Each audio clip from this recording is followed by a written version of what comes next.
have to say while we draw breath? Distress caused this untimely death.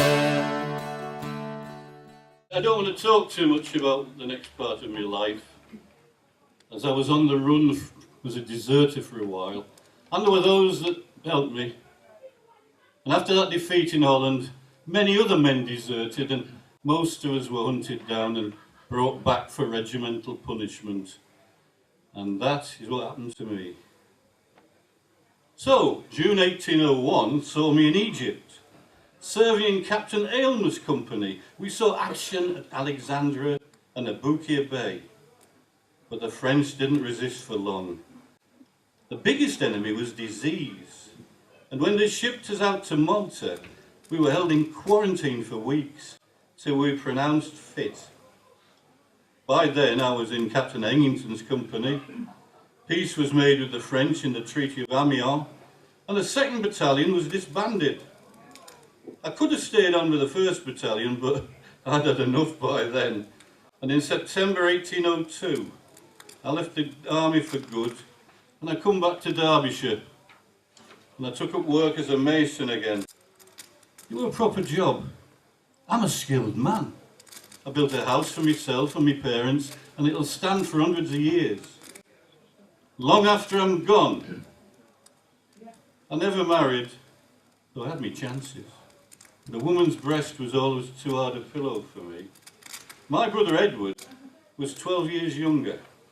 He hadn't seen the world, and he was my best friend, my brother, my half-son. In the army, we'd talk about how unfair the world was and why an Englishman should have fewer rights than a Yankee or a Frenchman. We had to make sure the officers didn't hear or they'd flog us.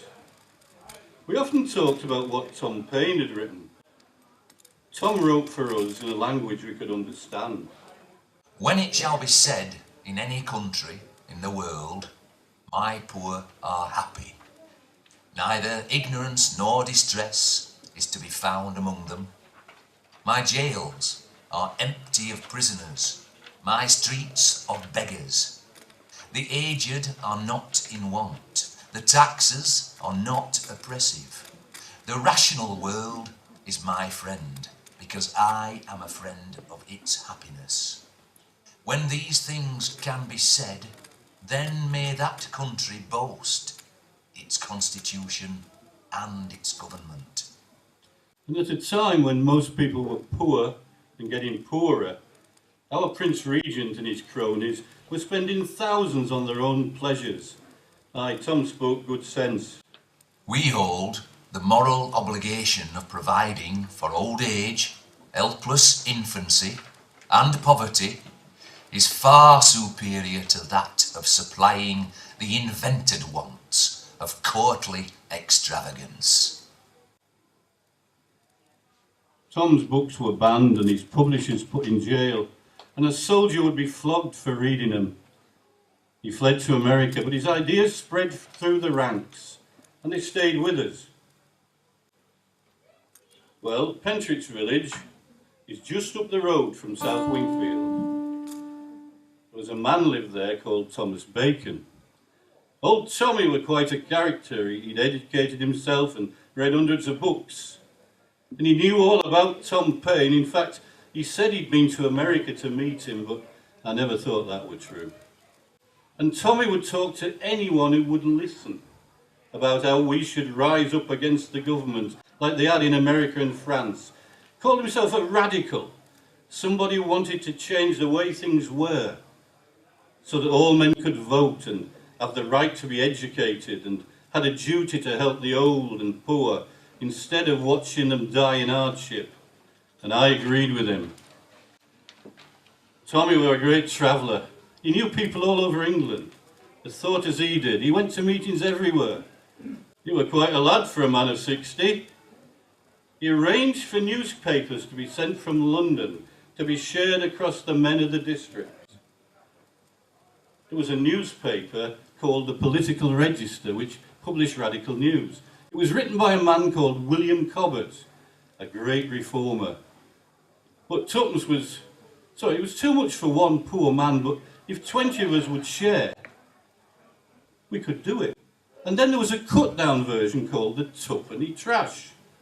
You can guess how much that cost. Cobbett had the same way of words as Tom Paine did. A full belly to the labourer was, in my opinion, the foundation of public morals and the only source of real public peace. He hit the nail on the head when he said that many of the poor didn't even have children because they never afford to feed them. To suppose such a thing possible as a society in which men who are able and willing to work cannot support their families and ought, with a great part of the women, to be compelled to lead a life of celibacy for fear of having children to be starved. To suppose such a thing possible is monstrous.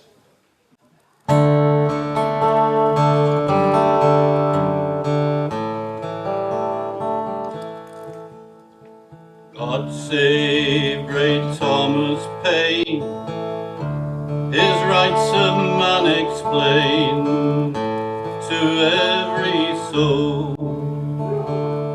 He makes the blind to see what dupes and slaves they be, and he points out the liberty from pole to pole. Pull proud oppressors down, knock off each tyrant's crown and break his sword. Down aristocracy, set up democracy, and from hypocrisy save us, good Lord. Why should despotic pride usurp on every side? Let us be free and grant freedom's armed success, and all her efforts bless. Plant through the universe liberty's tree. Despots may howl and yell, although they're in league with hell, they'll not reign long. Satan may lead their van and do the worst he can, but Paine and his rights of man shall be my song.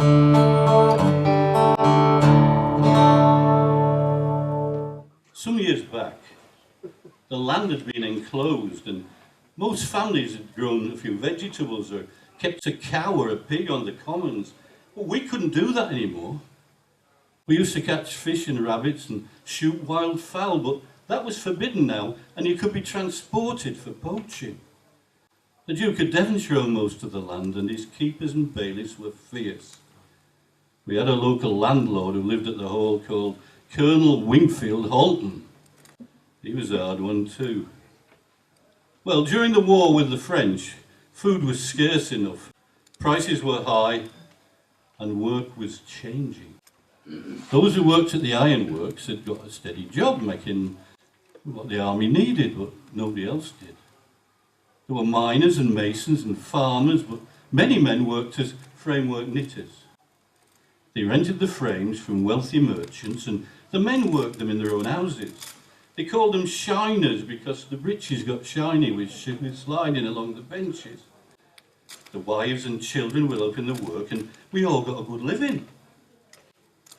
Mostly they made hose, so that's why they were called stockiners, of course, but they made other garments too. Not cheap, and always of the best quality. But that changed. Soon skilled men couldn't get any work because there were factories full of new frames which could be worked by women and children. And the goods they made were cheap, made from shoddy, which was wool that had been used before, and they fell to pieces quickly enough. People weren't paid in money, they were given lousy food from the owners' shops. And the scales were rigged and all. And they just let them build up debts until they were owned, just like slaves, body and soul.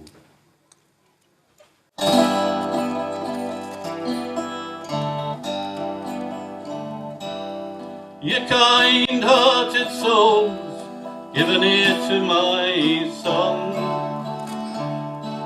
And at these verses I won't take long.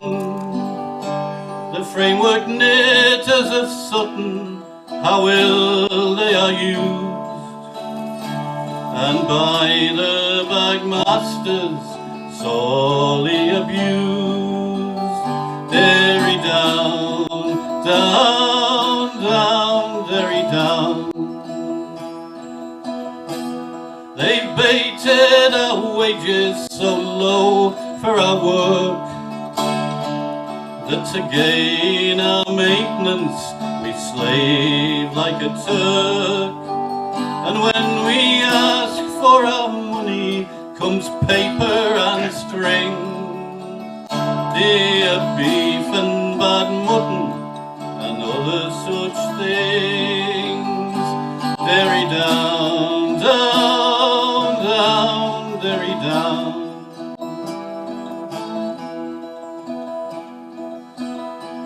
Bad weights and short measures are frequently used.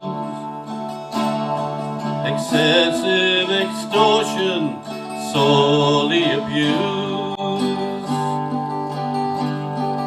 Insulted and lied to, we mention no name, but book up our spirits and beat down their frames. Derry down.